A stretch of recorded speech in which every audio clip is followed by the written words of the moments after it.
Jensen, big thank you for taking the time today. I have to say, I'm normally very excited when I record this podcast, but wow. When I did the preparation for this, incredible. You really are in the middle of all the important things which are happening in society just now. How does it feel? It is gratifying and rewarding. And I'm happy for our company to be able to contribute to so many different areas of science and society. And so it is a thrilling time. Now, you delivered, you hand-delivered actually, the first supercomputer to OpenAI some years ago. Was it like 5-6 years ago, I think? Tell us about 2016. that. Yeah, 2016. Well, we were just getting into artificial intelligence ourselves, and we're working on autonomous vehicles. And so we were imagining what kind of computer has to be built for this new way of doing software.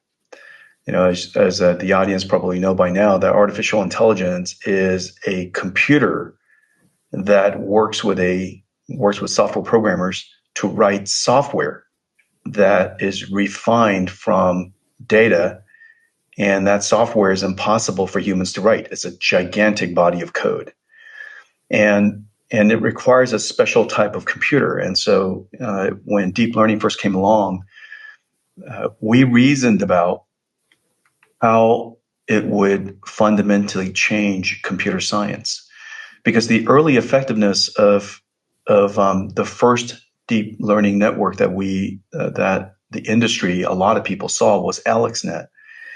And AlexNet was designed for computer vision, and its effectiveness was so incredible. It shattered records and shattered the effectiveness of computer scientists of several decades.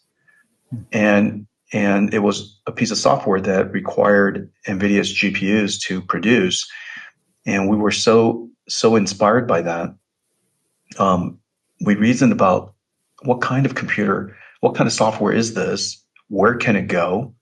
What kind of problems can it solve? And what is the implications to everything about computer science, from chips to systems, to operating systems, to data centers, to networking, to the algorithms, all the way to applications. And we came to the conclusion that a new type of computer had to be created, and we created this new computer we call DGX. It's a deep learning system, and it's a AI supercomputer, if you will. And I delivered the world's very first one when I announced it, that we were building it for ourselves. I thought that some people would be interested, but it turned out a lot of people were interested. Mm-hmm. And so I delivered the very first one outside of our own company to OpenAI. What were the big breakthroughs that you had to go through to get there? Well, the way that the software is written, it processes a giant amount of data to find patterns and relationships in the data. And the data is ones and zeros. And somehow, using these architectures of deep learning models and the way that the deep learning neural network is constructed, it was possible to scale into very large models, very large networks, and process a gigantic amount of data looking for patterns and relationships. And so the question is what kind of computer would be good at that?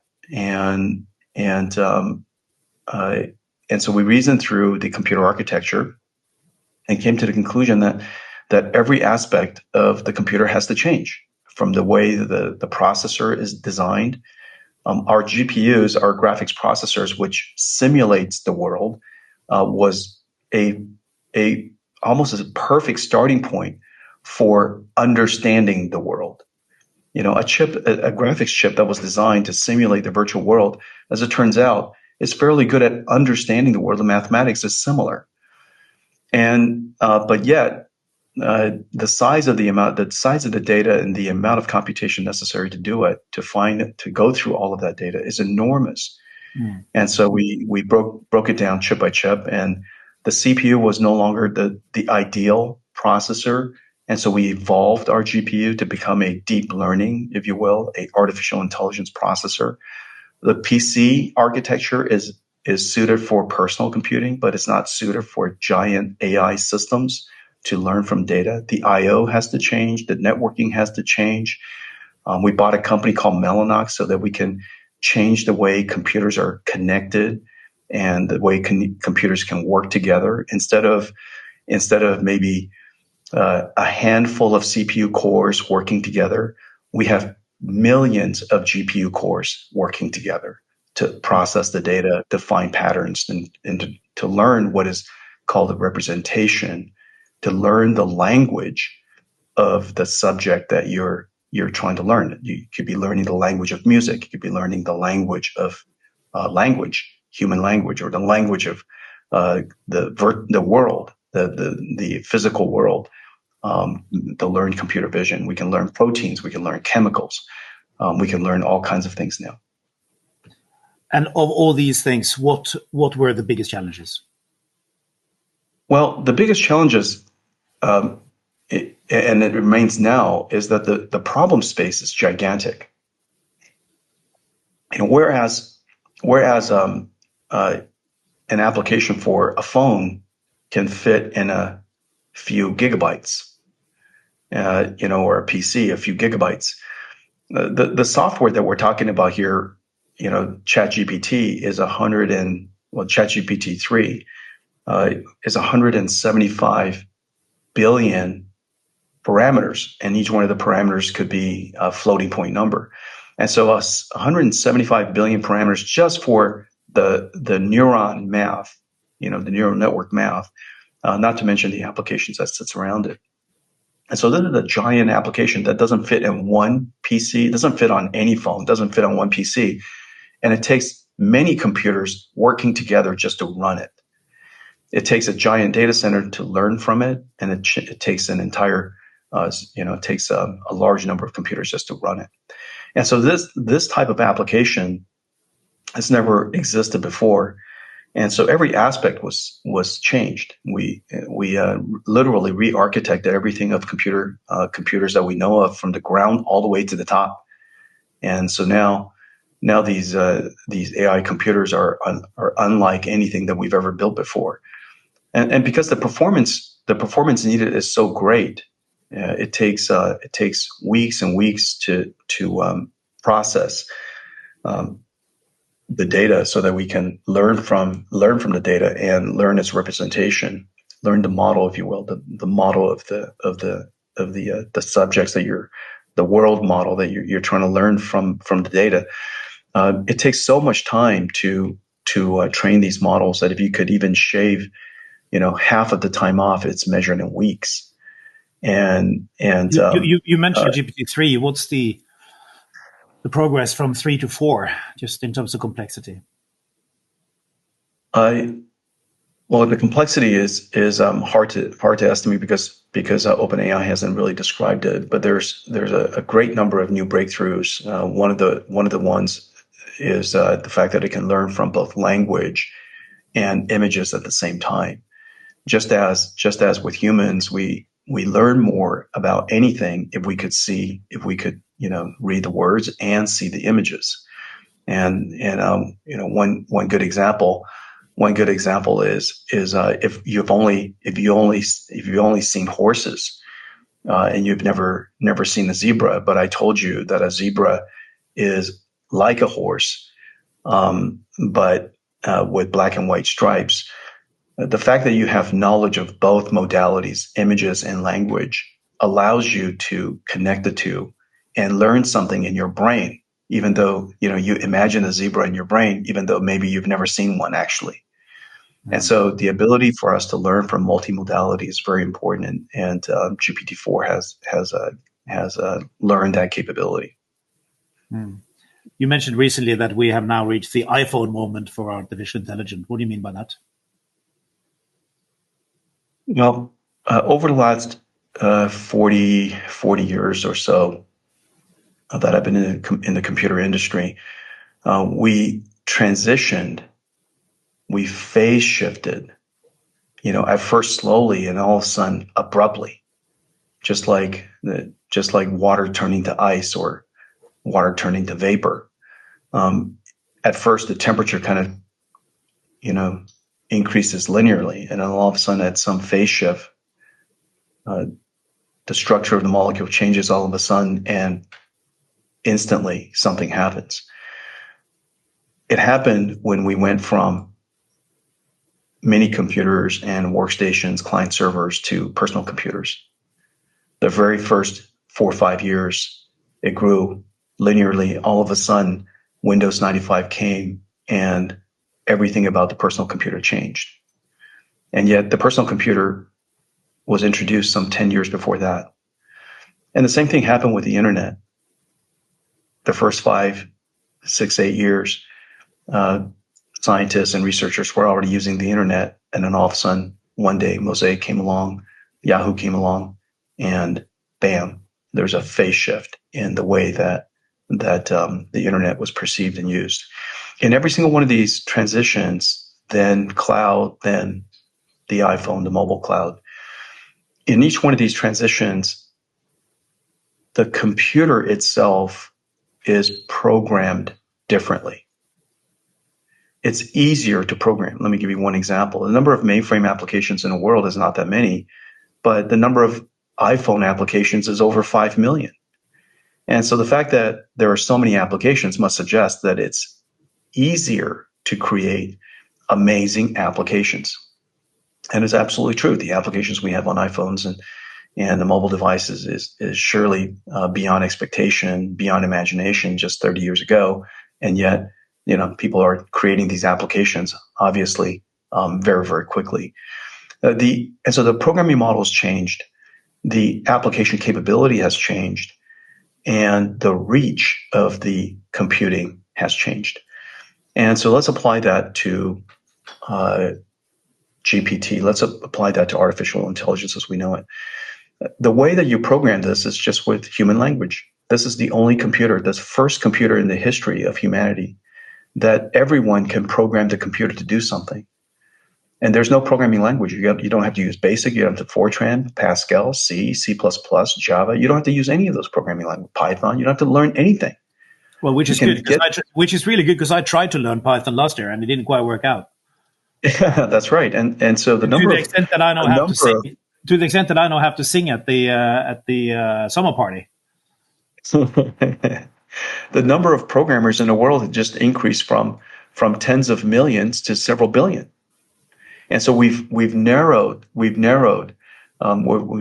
you will, we've democratized computers, we've democratized computer programming, and we've closed the gap between the have and the have not access to technology. The technology divide has now been closed. What are the implications, Jens? What are the implications of this democratization? Well, when you democratize technology and you put it in the hands of almost everybody, you empower everyone. Look at the number of applications that are coming out now that are based on ChatGPT, where people are connecting it to applications, making the applications better. People are using it to write stories, create music, write programs. So instead of writing a program, you tell ChatGPT to help you write a program. You tell it the problem you're trying to solve, and it writes you a Python program, or it writes you a SQL query, and it might it even creates a website for you. And so if you want to go into business and you don't know how to create a website, you can now just tell ChatGPT to help you create a website. You describe what you want, and it connects it all up for you, and it's operating. And so here's a computer that can help you write programs, solve problems, empower you. And so that's one of the greatest things of democratization of technology. We've now put this amazing tool in the hands of everyone. What do you think it will do to society? Well, the first thing that's going to happen is our productivity will go up. Any profession that relies on knowledge and the access of knowledge, the application of knowledge, will now be boosted. And so if you have domain knowledge, and most companies in the world has very, very deep domain knowledge, is the reason why they're a company. Their domain knowledge can now be put in the hands of their employees and applied and accessed and applied in a much more rapid way. Of course, there's a lot of mundane information tasks that are now, if you will, commoditized, and it's automated. We're one of the things that's really incredible about artificial intelligence, and the reason why this is definitely going to be the next industrial revolution, is instead of producing steam to electricity, instead of mass producing physical things, we're now going to be producing the most valuable asset, the most valuable commodity that we know as society: information, knowledge.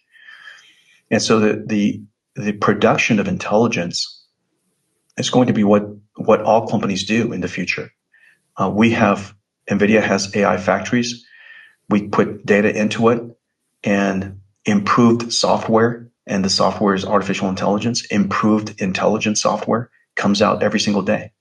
I go to sleep and it keeps producing it.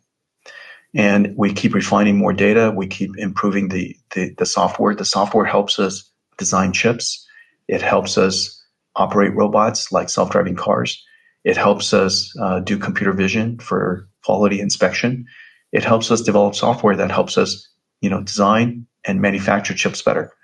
And so every company will be able to do that for their own particular domain. So I think the next industrial revolution is going to be about the production of intelligence.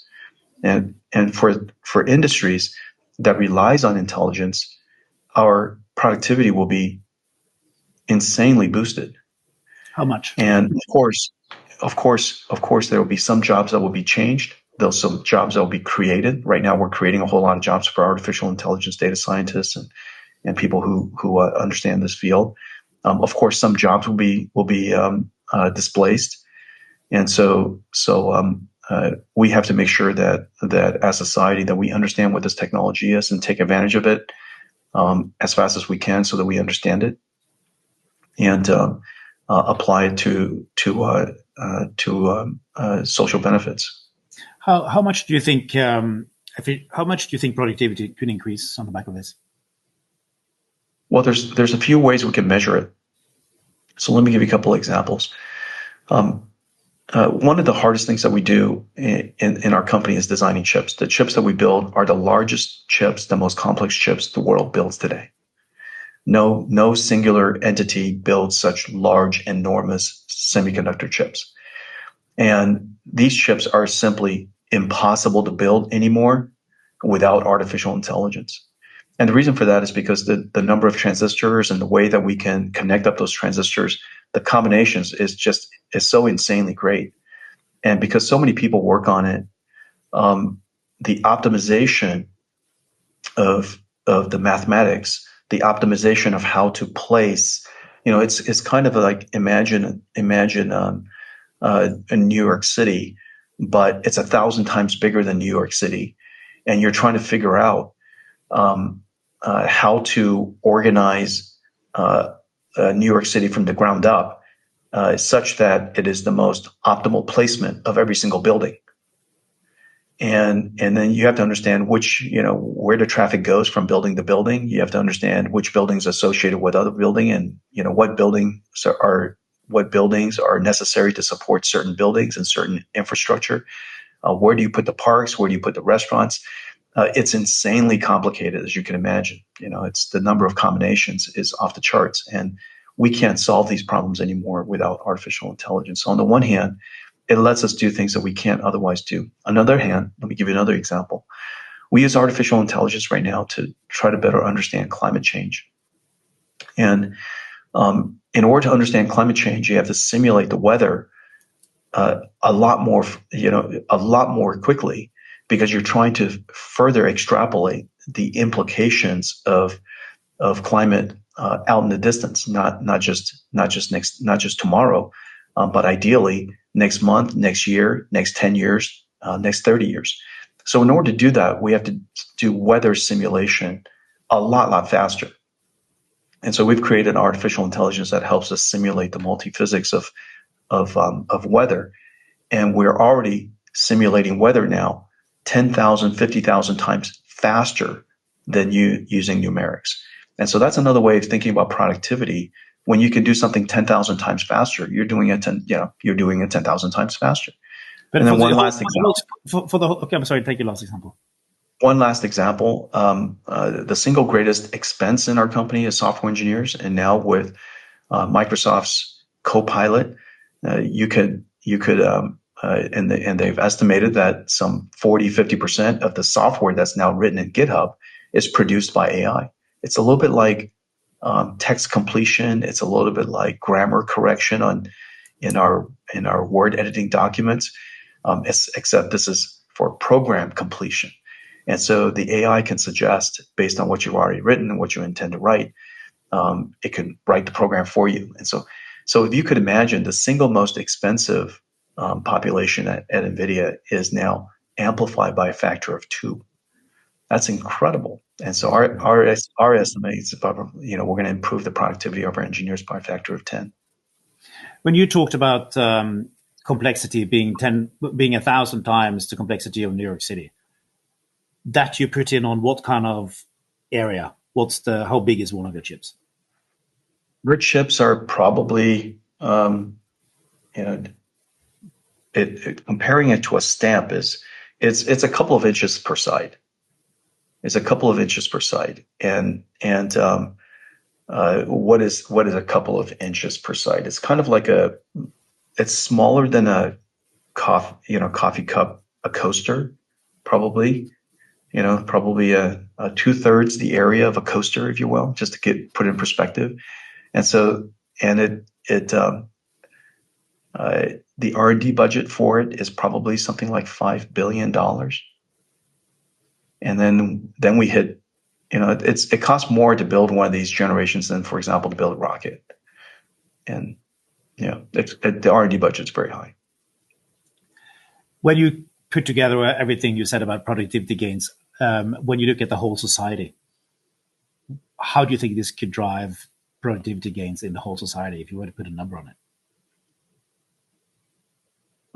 I don't know how to do that, but one thing for sure, the countries that don't have the richness of computer scientists and haven't benefited as greatly from the enormous capabilities of computers, this should be a reckoning moment for them. This should be just an extraordinary opportunity for them. The up and coming economies, the up and coming industries. I think India, Southeast Asia, Africa. These are regions and economies that I think has a real benefit from artificial intelligence enhancing the capabilities of the entire industry and their economy, and then driving productivity to the limits. And so I think for the rest of the world, for the developed countries, the ability to reduce cost is incredible, not to mention accelerating everything that we do. So when you look at the most important problems that AI will solve over the next 5 to 10 years, what are they? The two biggest ones, and we're investing actively in both of them. One of the most important ones is digital biology, drug discovery. Just as we've learned the language of humans, we've now learned the language of proteins, and we've learned how to understand proteins, and we've learned how to from the desired function. A protein is a machine, the biological machine, the way that it's connected, the amino acids, the chain of amino acids, and the way that it comes together, the 3D shape of that protein determines its mechanical functionality, if you will.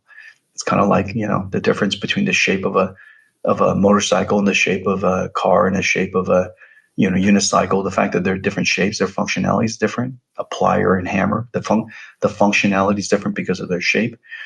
And so proteins have different shapes and different functions.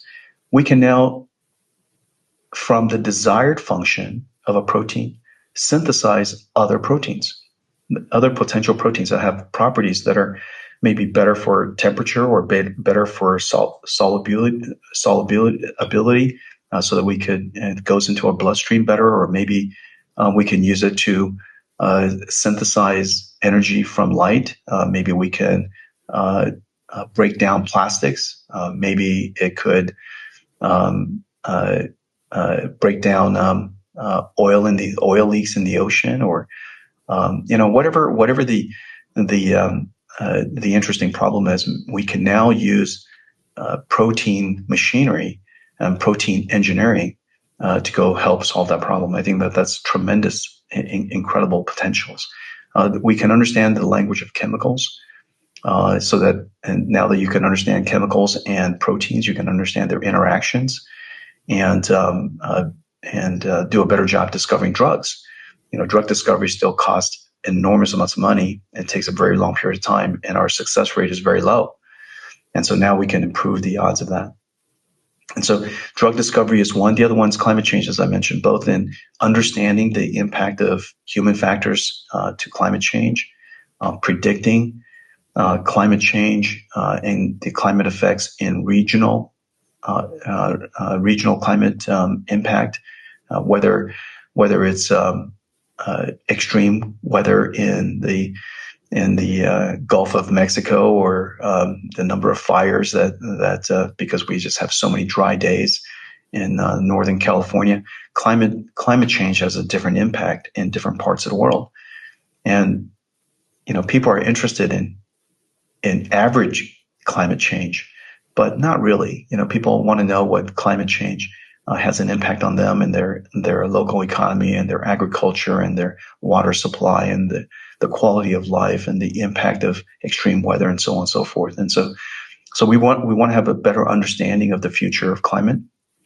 And by doing that, the side effect is that the algorithms, the mathematics that we and the way that we do computational physics can have a tremendous impact in just about all other physical fields in reducing the amount of computation necessary to do it. And so on the one hand, we have the ability to predict climate. On the other hand, we use less energy to predict climate. And so that artificial intelligence makes that possible.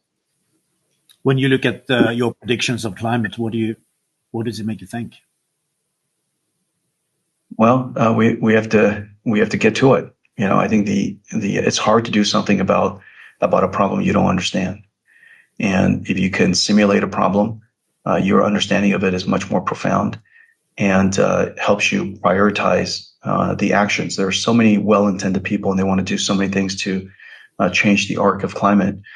But the question is where do you put your resources in first? Those decisions are really hard to make. Well-intended investments may not be the best outcome. Some of it could slow down the economy. Some of it drives inflation. Some of it, of course, doesn't have the impact that people hope that it has. And so having a simulator allows us to understand some of these very difficult to understand challenges a little bit better. And so hopefully, I'm hoping that the climate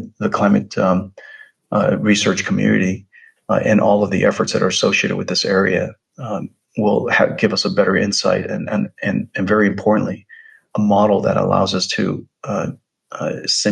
emulate the decisions that we want to make and the priorities maybe and the local impacts better. It also has a great use to the various industries. Where should you invest in infrastructure? Do you need to invest in infrastructure so that to avoid flooding, and is building dams of great urgency, and are the dams going to be effective? And what is the impact to insurance companies and reinsurance companies? And is it a region that's going to be great for wine country? Is this going to be great for certain agriculture? Those kind of decisions, I think would really benefit from having a simulator. Mm. talking of simulator, we had Bill Gates on the podcast recently, and he talked about personal agent in a way, like a digital personal assistant. How do you see that? Oh, well, we'll have personal digital assistants. We'll have group digital assistants. Maybe we have a study group and we have a digital assistant to help us. We'll have a company digital assistants of all kinds. Somebody who is a digital assistant for HR, somebody who's a digital assistant for IT, somebody digital assistant for programming, somebody who just wants to you want to understand, you want to model our company's business, or model the potential effectiveness of a new product or a new service, or and so there'll be digital assistants of all kinds. Okay. How close are we now to artificial general intelligence? I think Microsoft said that they have seen some sparks of it. What's going to happen here? Well, I'm anxious to see the paper, and it's 150 pages, and so I'm looking for I've downloaded it in one of these weekends. I'm going to go through it. Intelligence is about perception, reasoning, and planning. We have done an extraordinary job with perception, but we still have a long ways to go. In order to really have the goal of perception is to create a model of the world around you, a model of the world around you in a static form, but also in its dynamic form. If I did this, what would happen to that? We do this all the time. Today, the conversation is you're imagining, if you ask this question, it might lead to this answer, which leads to another question, which leads to another answer. And we do this in human interaction. We do this in company and industrial interaction. We do this all the time. And we have a mental model. Some of it is supported by simulation, a mental model of how the world behaves. We have to go create that model of the world. And there's so many different worlds. There's the world that is the human scale world, but there's the world that is a molecular scale. There's the world that's atomic scale, and then there's of course there's the world that's galactic scale.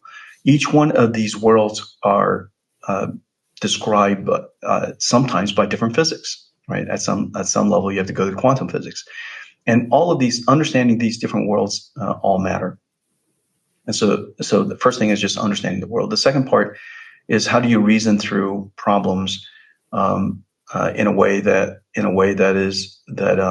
achieves the objectives, but are supportive and within the realms of your core values, your principles, keeping other people safe, that's explainable, interpretable, and that's in a transparent way.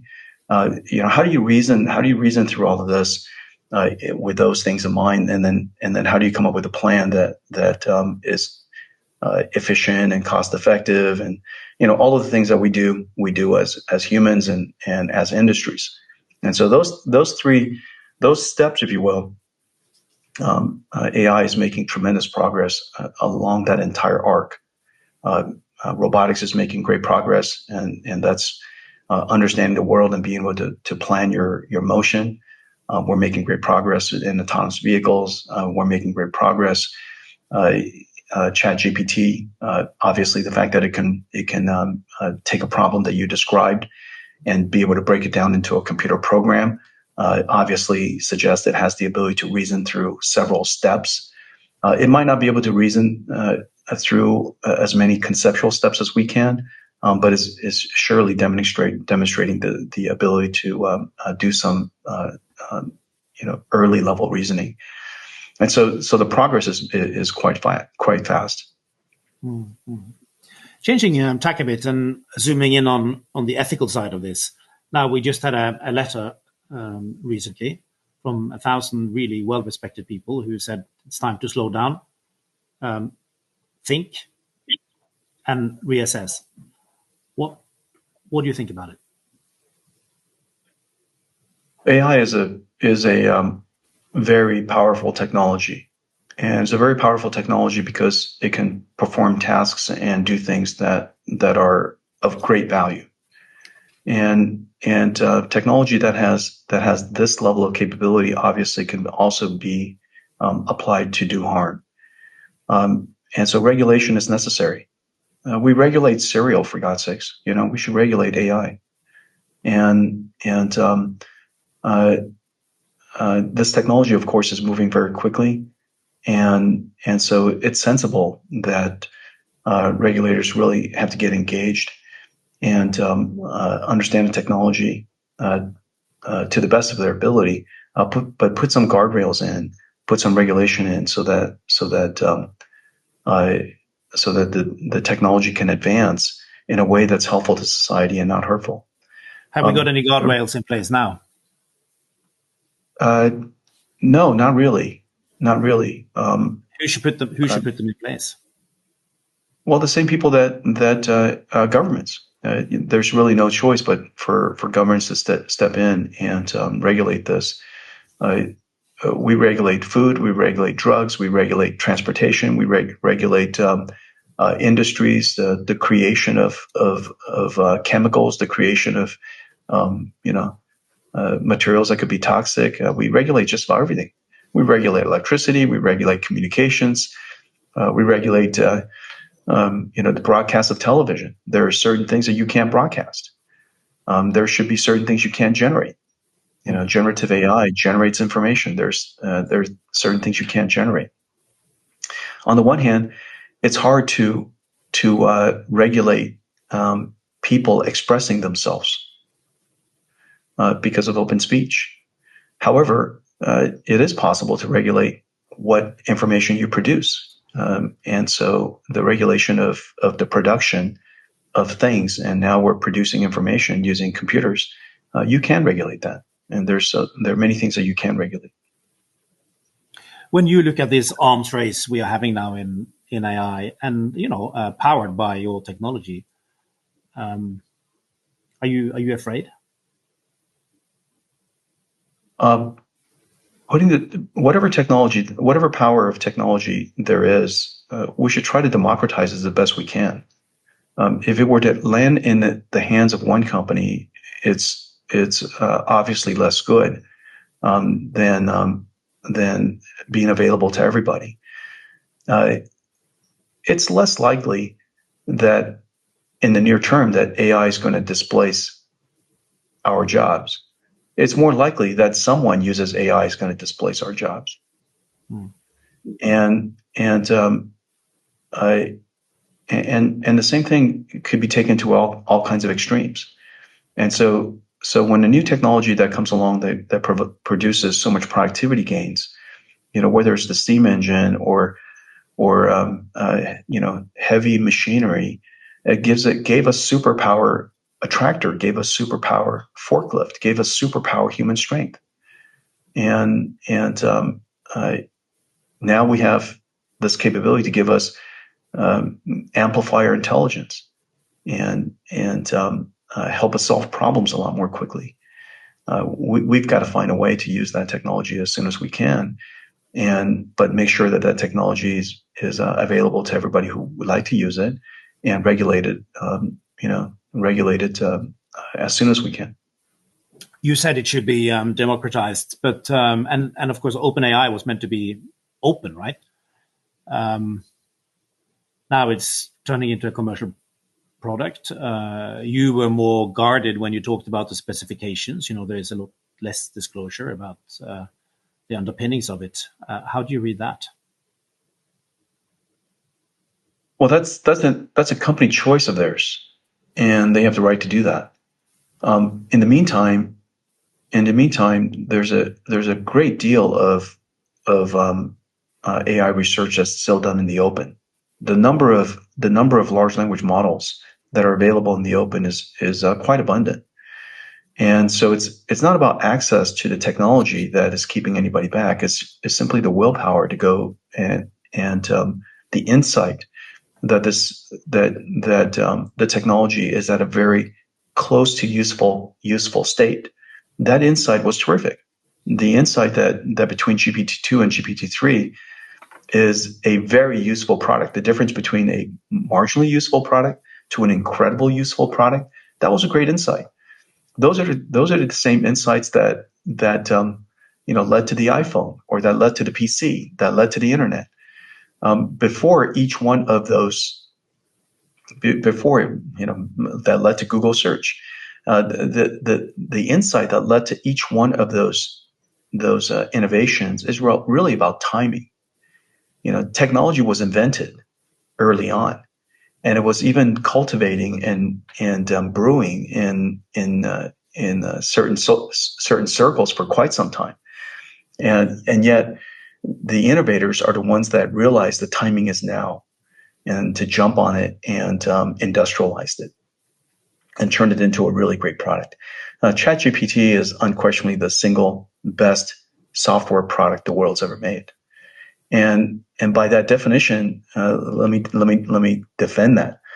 A great software product is something that does amazing things, and surprisingly amazing things. And a great software product is also easy to use. This is the easiest product to use on the planet. Anybody could use it. Over 100 million people have used it, and there's no instructional manual. You don't read anything. You just start typing into it. And if it's not sure what you meant, it asks you questions back and tells you that it's not sure. You just keep talking to it with your whatever language you use, and it produces amazing things, surprising things. It is the single most useful, best application the world's ever written. And how is this going to change geopolitics? How is it going to change the relationship between the U.S. and China? Well, hard to say.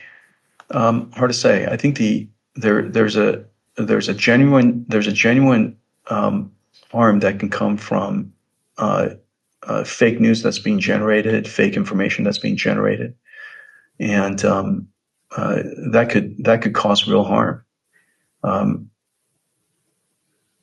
The same harm that's currently happening in social media and fake news, and some of it is generated by human. Some of it, most of it is generated by human today. And so you could imagine that this AI has a better ability to detect human-generated fake news. But this technology also has the ability to generate fake news. And so both of those possibilities exist in abundance.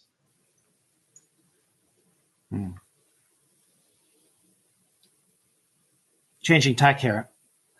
Let's talk about the young Jensen. Who were you when you were young? Let's see. I was. I'm not saying you're not young still, but you were really young. Yeah. Statistically, I'm on the other side of that hill. Let's see. I was focused. I was curious. I was a perfectionist. I wanted to do everything well. I worked hard. I mean, I would say that those things characterize me. Do you think hard work is? Do you think it's understood how much hard work that goes into great achievements? Oh yeah, I mean the amount of hard work. There's hard work, and then there's insanely hard work. in order to be. And where are you on that scale? I'm on the insanely hard work. And what does that mean? What does that mean? What does a day look like? I work every day. There's not a day that goes by I don't work. And if I'm not working, I'm thinking about working. And when do you kick off in the morning? I wake up at 5 o'clock, and the moment I wake up, I start working, and so I work every single day. There's not a day that goes by I don't work. When do you go to bed? As early as possible. I'm in bed probably, but I'm asleep probably by 9:30, and I like my sleep, and sleep is really important to me. And what do you do to relax? Or do you relax? I relax all the time. I enjoy relaxing at work. Just working is relaxing for me. Solving problems is relaxing for me. Achieving something is relaxing for me. Um, and the most relaxing is just hanging out with my family. Doing anything is relaxing for me. Yeah, I relax in a whole bunch of ways. Reading about things that's important to me is relaxing to me. So just hanging out with my family is relaxing. I relax in a lot of different ways. I'm pretty relaxed. What do you read? Let's see. I just read Chip Wars. I skimmed through a lot of AI papers. I don't understand all of them, but I try to understand all of them. Um, I, I try to read everything that's of curiosity to me. You started Nvidia in 93. You were 30 years old. If you were to boil down the essence of the success, what type of characteristics is it that the company has that makes it so successful? Your perspective about the future has to be, on a fairly long arc, pretty important, and it has to be somewhat directionally right. And we were I would say absolutely directionally right. Now the question is, along that direction, there are a lot of different paths, and some of those paths would have been easier if we had better skills. I didn't know how to be a CEO, and nobody in the company knew how to build a company, and we didn't even know what a PC looked like at the time. I'd never even used one before, and so there were a lot of things about the company that the skills that we didn't have. We had to develop those skills. How to raise money, how to organize the company, how to recruit people. Those were all skills that we had to develop along the way. I think that those skills are probably skills are learnable. I think the attitude of an entrepreneur and the attitude of somebody who does something new is, how hard can it be? And my attitude has always been, how hard could it be to learn PC? How hard can it be to build a company? How hard can it be to hire people? How hard could it be to create an organization? It turns out all of those things were super hard. All of those things were super. It turned out it was super, super hard. But I think you want to go into it with the attitude, how hard can it be? And so when we got into the journey of artificial intelligence, we got into the journey of scientific computing, we got into the journey of autonomous vehicles. We started with the attitude, how hard can it be? And so if it's a solvable problem, how hard can it be? And we reasoned about everything from first principles, and if anybody could do it, I'm sure we could, and we'll just learn as fast as we can. And so I would say we didn't have any of those skills, but if I had to boil down what led the company to be successful, our vision was right, but the character of the company is probably the most important thing. The character of a company is what makes it ultimately successful. And how resilient is it? How does it deal with adversity? How does it deal with learning? When it's presented with new assumptions, if the conditions change, how agile is the company? When the world changed around us continuously, because the industry. And how do you those values, the learning, the agility, the ability to change? How do you install those values into the company? You talk about it, you teach it, you live it. Nvidia is really fortunate. We are genuine as a long-term successful company. We have excellent chance, and the reason for that is because we suffered so greatly in the beginning. For the first 15 years of our company, it was one adversity after another, and then and after that, there were adversity after another. But the company was able to deal with it. The first 15 years, the adversity were incredible.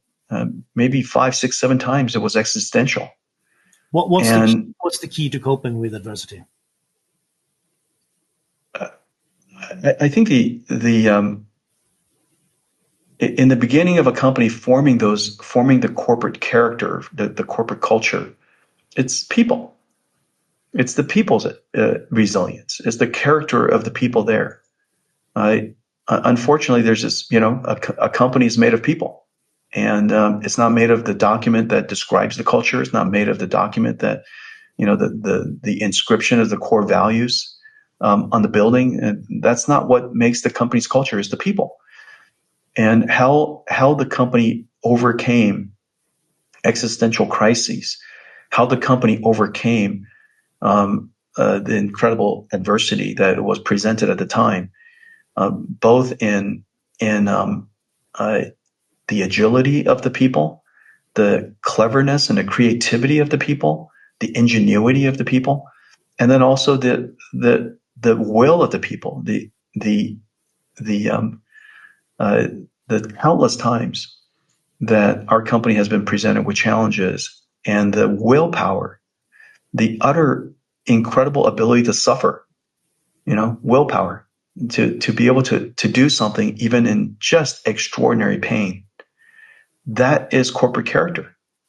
In 2003 at Stanford, you said, "My will to survive exceeds almost everybody else's will to kill me." Yeah, right. Exactly. What is that? Where does that come from? What is that? Well, I think everybody's upbringing is unique to them. I've just always had that. It's pretty hard to discourage me. And if I believe in something, if I believe in it, I'm just gonna keep on doing it until it's done, until we're great at it. It's hard to deter me. It's hard to distract me. It's hard to, discourage me. And in my mind, it's always how hard can this be? And it turns out, every time I say how hard can this be, it turns out it's incredibly hard. And I'm surrounded by amazing people helping me, and it remains incredibly hard. And last question: what is your advice to young people?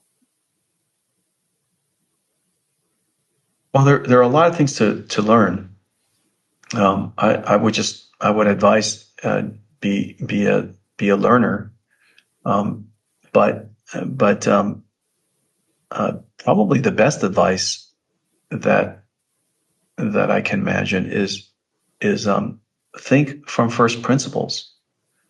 Don't worry about anybody else's advice. I've been given a lot of advice over the years. Some of it have been very good. Most of it has been irrelevant, and the reason for that is because the advice was either an opinion, it was perspective of the time, it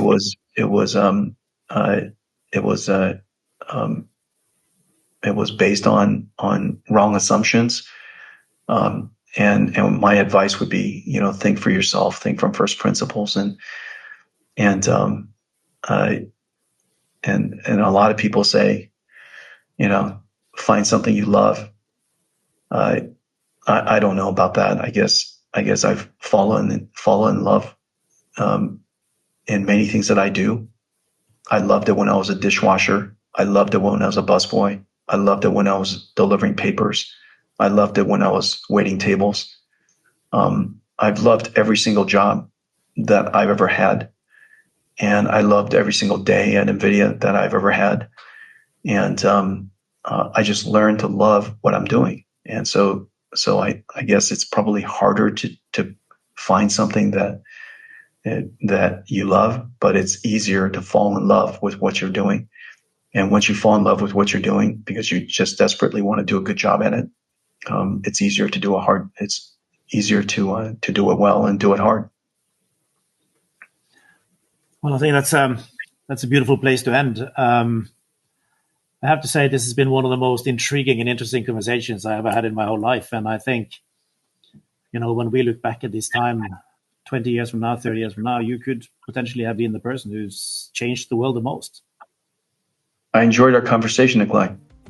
Thank you so much. Thanks for the time. Thanks for the opportunity. Keep it up. Thanks. All right. Take care.